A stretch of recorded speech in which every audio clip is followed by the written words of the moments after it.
came here, both Mari and myself, that anyone who stands on property, put the triangle around them until they learn how to take responsibility for their own selves, and we put a triangle within ourselves.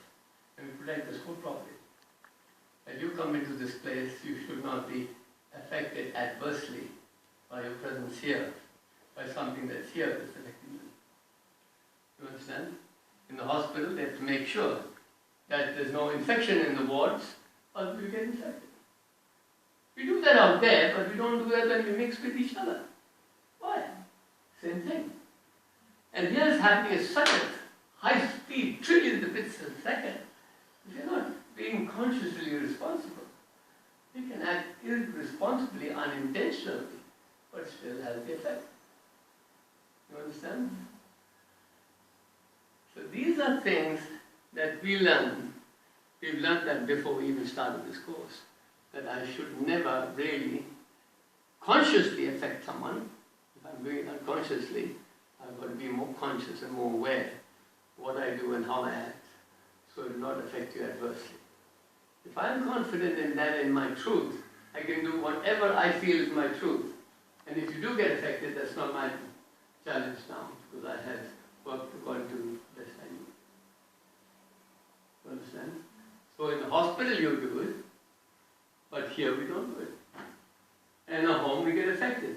Parents are fighting, so as a kid I'm stuffed up already, I'm shaking this thing, my body's tensing up, I don't know why they're getting so angry and all that, I don't know what to do, I don't want them to be upset. So look at what's happening to you. You're the result of the very thing that we're talking about. You got affected by the environment. That's your job, please. I'm going to give you a grape to hold between your teeth. If it starts to squirt out, you know you're hurting your jaws. Okay? Get it? That's how sensitive we are. You have to love your sensitivity, or you're going to get thick as a brick trying to stay alive, blocking things off, and you won't get the feelings that you could feel if you remain and stay in your sensory mechanism. And you've got the sensory mechanism, which we call chakras or energy centers, but they are radars, like your TV has got a thing on the top to pick up the different messages. Get it? So there's no point in teaching all these wonderful things about your body unless you learn the basics first. That's why in the first book we've got this, how to care and align yourself.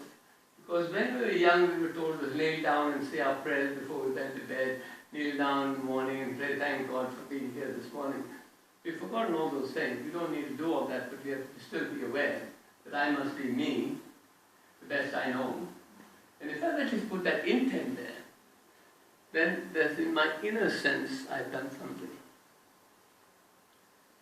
And I've taken some responsibility.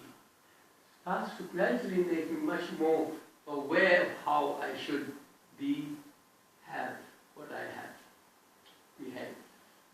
That's what it behavior. I can only behave or have what I have here. Behavior. That's your behavior. Understand? So that's a very important thing. And before I started this work, I said, that's what I have to do. Whatever is here, I've got to learn to bring it into balance, and I'm going to show other people how they should also bring it to balance, because nothing that I've invented is just geometry. What's geometry anyway? What does geometry mean? Did you learn geometry in school?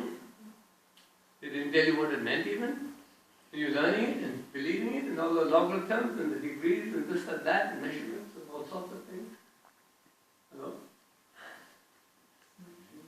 Geometry, trigonometry, logarithms, all these things that you went in school, they didn't even tell you what it meant. You just learned it like a parrot.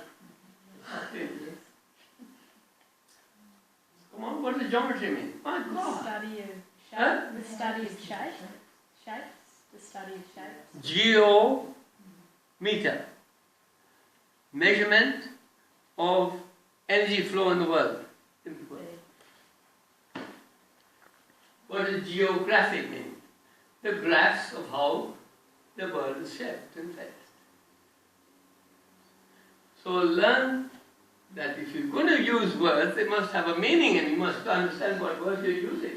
Without any meaning, we start to then also be careful, more careful of our own words. If we start to be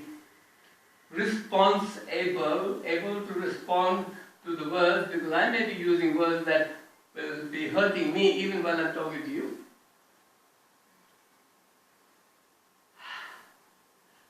You understand?